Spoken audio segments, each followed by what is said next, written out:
Picture the scene. You've got an awful cold and you get ready to walk down to the shops to get something to help. Just as you step out the door, a well-meaning, non-medically trained neighbour tells you about a miracle cure they found. They heard from a friend that shining a bright light onto your neck actually kills the virus without the need to take any medicine. This information is everywhere online, they say. Everyone is talking about it. 75% of the people that have used it say their cold symptoms improved with the use of these lights. Now, the chances are you might politely nod and say, "Oh yes, very interesting, thanks," and carry on your walk.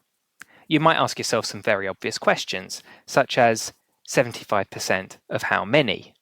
Did the symptoms just improve on their own, or did the light have an effect?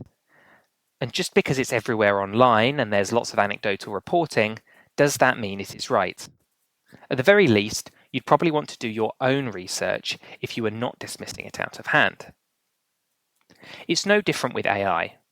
In spite of the many benefits which artificial intelligence can afford us and the wealth of data that it has been trained on, its biggest issue is the appearance of competence. In other words, even when AI is wrong, just like that well-meaning neighbour, it appears very convinced that it is right.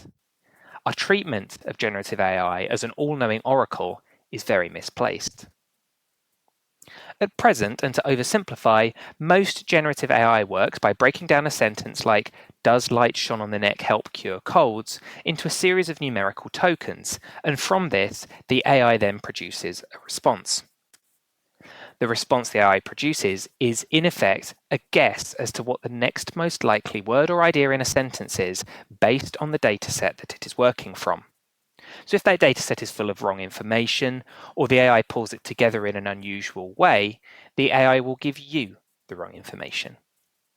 One prominent recent example was in response to the question, how many R's are there in the word strawberry? Many of the major generative AI models gave the answer of 2, an answer which is obviously wrong. Because it cannot think critically or analyze that wrongness, it can merely produce a response based on what data it already has and how it has processed it. As such, AI is clearly best used when you actually know something about the topic rather than when you know nothing, so that you can critically think through the response that you are given. So what does that make AI? Well, it's basically an interactive search engine that brings together information, giving you a list of links and ideas to explore. So if you ask it, "Tell me the 20 most common verbs in Mandarin Chinese," it will gather all the information it has on that, based on the lists made by other people, dictionaries, maybe tools like Google's Ngram Viewer, etc., and produce a list for you. It's been given no context, so it could look anywhere. The written words, spoken only, the most common in the last 10 years, or over the past 100 years. And where it gets that information from, you have no idea. It can say it found it from a reputable source, but without checking this yourself, the provenance of that information is left to chance. Even if sources are provided, the issue of ghost references, or references that don't actually exist or don't contain the information that generative AI claims that it does, is still an ongoing issue. So if I told you, "I found this source, it doesn't always give accurate references, it collects and reproduces information but doesn't check its validity in terms of critical thinking, and relies on pulling together the work of others without critical assessment," you probably wouldn't rely on that source. In using AI, you need to input your own critical thought and ask those key questions.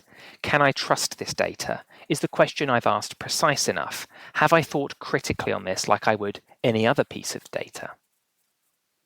In the next video, I'll be talking about some ways to use AI if you're allowed to in your studies, including analysis of responses and how to prompt.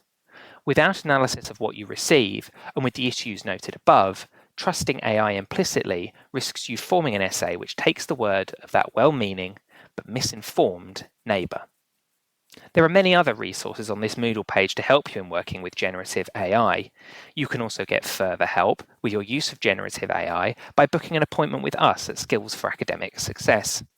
Details of how to do so are now on the slide behind me. Thank you for watching.